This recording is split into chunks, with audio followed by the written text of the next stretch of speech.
Well, Sussan Ley has delivered her first address as opposition leader at the National Press Club. She set out her ambitions for the Liberal Party to return to government after a resounding election defeat. Our political reporter Ruben Spargo has more. For many Australians, the opposition leader remains a relatively unfamiliar figure. She used her first National Press Club address to introduce herself to the broader electorate. It's a long way from her days as a stock mustering pilot and occasional shearer's cook, closer to a career at the Australian Taxation Office. As the first female Liberal leader, Sussan Ley claims she is prepared to be a zealot to get more women pre-selected. It's one issue front of mind as the party reflects on its devastating loss at the 2025 federal election. Sussan Ley has ordered a broad existential review process. We didn't just lose. We got smashed. Totally smashed. What we as the Liberal Party presented to the Australian people was comprehensively rejected. The opposition leader also outlined the values she believes must underpin the party's rebuild, signalling a renewed focus on aspiration.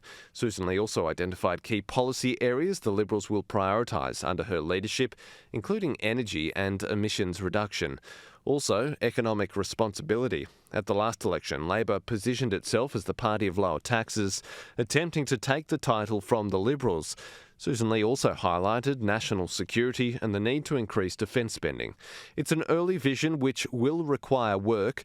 The opposition leader may call on those with experience. You served in Malcolm Turnbull's cabinet. Since he left Parliament, he's been a vocal commentator and frequent critic on your Liberal leader predecessor's policies and performance. Is he someone that you'd talk to or advice you'd court? I'm in touch with previous Prime Ministers. I actually exchanged texts with Malcolm while he was overseas. I've sat down with John Howard, with Tony Abbott, with previous premiers, and I'm always interested in their instructions, their advice. Instructions being a little bit cheeky because they are certainly very willing to share their experience. But that's a good thing. I should add Scott Morrison to the list. I served in Scott Morrison's cabinet during COVID. I was proud to do so during a critical time with the pandemic in this country. The next chapter for the party is beginning. The Liberals under Sussan Ley must rebuild trust with suburban and regional communities. And joining us live now is the Shadow Assistant Foreign Affairs and Trade Minister, Dean Smith. Good to see you, Senator. You're also the Shadow Assistant Minister for Energy and Emissions Reduction. In that address from Sussan Ley, we heard that the Liberal Party and Shadow Cabinet will meet in the next couple of days for really the first chance to discuss a net zero emissions target and energy policy. What is your expectation around those discussions? Do you think that they may be as divisive within the party this time around as they have been in the past?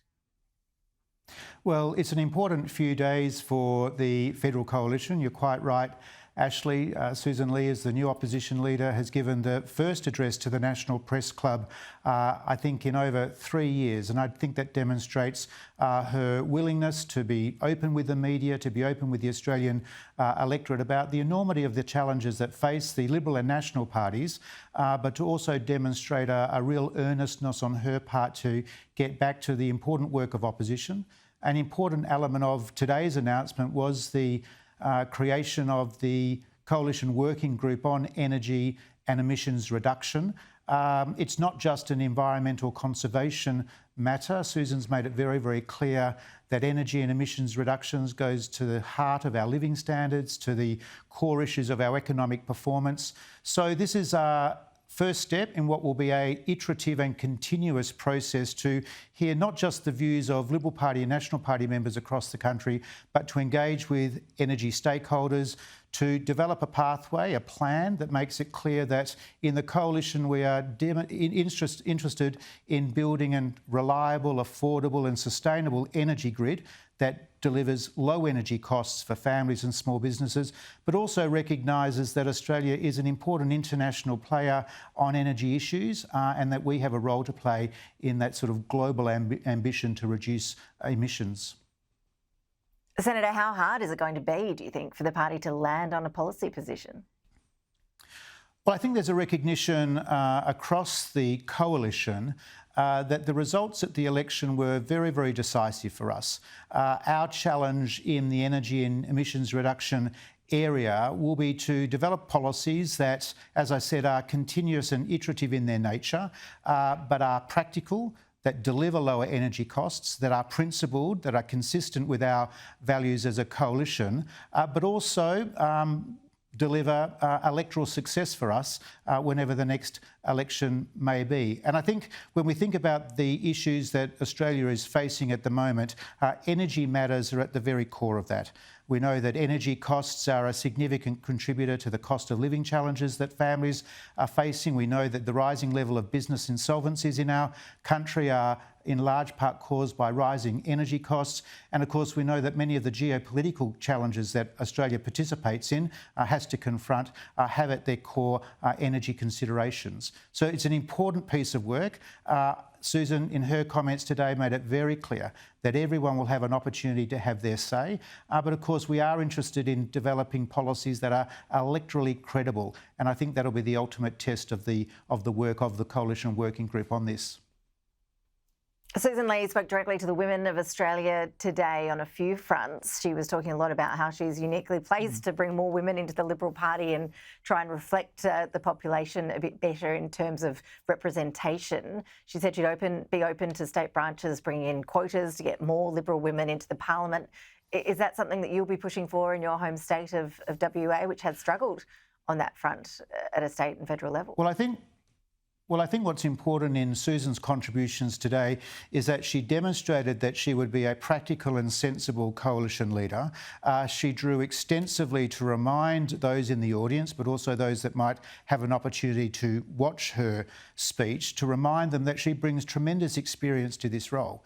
A woman who entered education as a mature student, a woman that was educating herself while she had a young family, a woman who has a pilot's licence, a woman who has spent time working across regional Australia. So I think in her contributions today, she was able to demonstrate that Susan brings, I think, a depth to the leadership that we may not have seen before. I think she brings a different tone to the leadership, and I think that many women voters will be very, very keen to listen to what she has to say. In regards to female participation, what I heard from Susan today was that she was agnostic in terms of what was the right way to deliver greater female representation in the coalition, but she was firmly committed to greater female representation, and that would be a key ingredient of her success or her measurement of success as leader of the coalition.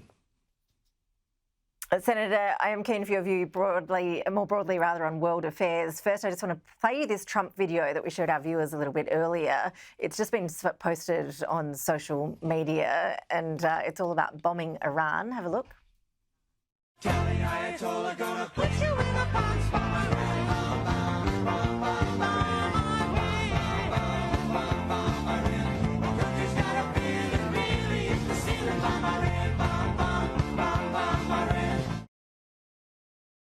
This has been posted on Truth Social. It follows, of course, Donald Trump yesterday cursing after Israel and Iran were viewed to break the ceasefire. What's your assessment, Senator, of how Mr. Trump is handling this conflict? Well, I'd prefer to stay focused on the substantive issue that's before us at the moment, and that is that the coalition has supported Israel's right to self-defence. We do believe that Iran is a menace in the Middle East and that Iran should not be able to develop a nuclear capability. Our position in regards to that has been very, very clear. We would like to see the ceasefire maintained and upheld between Iran and Israel.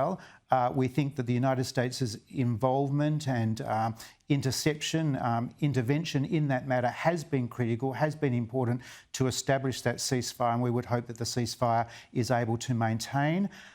Matters in terms of how the President of the United States might choose to communicate with Americans and people beyond the United States, I'm very happy to leave that to him and his advisors. Probably a very wise position, Senator Dean Smith. Appreciate your time. Very diplomatic.